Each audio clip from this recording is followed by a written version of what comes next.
It's 4:52 in the afternoon, and you fell asleep with the book lying close in your lap and your skirt dangling over the edge of the seat. Suddenly, you wake up screaming and find your skirt on fire. With the help of two strangers, the fire was put out within seconds, but your legs were left flaky and scorched. For the next 3.5 weeks, you underwent multiple painful surgeries to treat the second and third degree burns that ran from your thigh to your calf. Richard, the 16-year-old who set you on fire, was arrested the following day.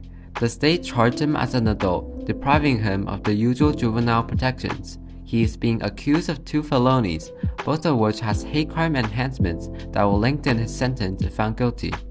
In juvenile hall, Richard apologizes and explains to you in 2 letters that he never intended to hurt you.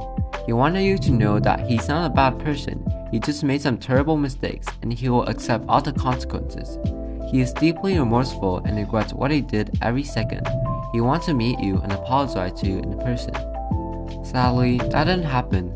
In fact, you did not get the letters until 14 months later. When you finally read them, you had already forgiven him and wished that he didn't get sent to prison. Unfortunately, it's too late. But what if things are different? What if you got the letters on time? What if you met him? What if he was able to apologize to you in person? Restorative justice is a more effective and humane alternative to the traditional justice system.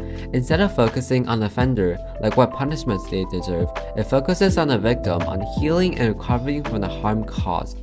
It involves bringing all parties together to address the damage and collectively work towards a more positive outcome. The objective is to promote healing and understanding and to prevent future harm. It is implemented in criminal justice systems, schools, and other places. The traditional justice system placed emphasis on punishment, which could be problematic at times. According to Mohammed, the victim is often ignored because the Malaysian court focuses more on the convicted. The offender-oriented system doesn't reflect what the victim wants or needs. Most of the time, the victim wants fairness, not revenge. Solely punishing the offender is not improving the victim's well-being. Furthermore, the victim may be in an unstable emotional state. After the incident, open quote, victims of crime often try to establish why they are chosen as the victim of crime and hypothesize various reasons that may explain that. And this process of attribution may consist of blame, close quote. Mohammed and Asman. Self-blame is common in victims and it is a result of an unanswered question. Why me? However, by bringing the victim and the offender together, it allows the offender to apologize and the victim to forgive. Forgiveness is the key to recover from self-blame and other harmful emotions. Restorative justice benefits not only the victim, but also the offender.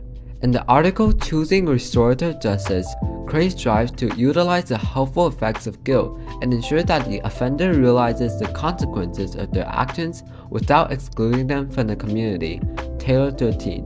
This new approach to justice allows the offender to realize who and how they have impacted, as opposed to what rules are broken. It's proven to be effective since guilt and remorse are both powerful emotions. Chances of recidivism, or committing crimes again, are low. This approach can be used alone or with traditional punishment, depending on the situation. Even though restorative justice sounds promising, we still have a long way to go.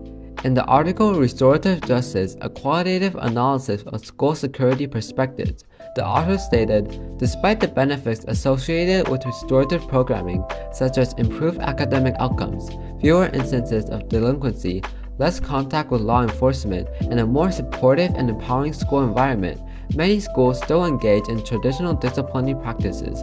Robinson, Woolweaver, Espelage, and Dorothy. It is unfortunate that many schools still regularly use traditional disciplinary strategies.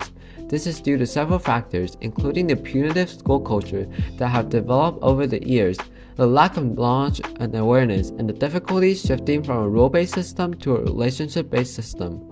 No one is perfect, and everyone has made some mistakes in the past that they regret. However, if everyone could be a little more forgiving, have a little more courage, a little bit more mindful, and be a little kinder to others, then maybe restorative justice could fully replace the criminal justice system we use, or maybe we don't need it at all.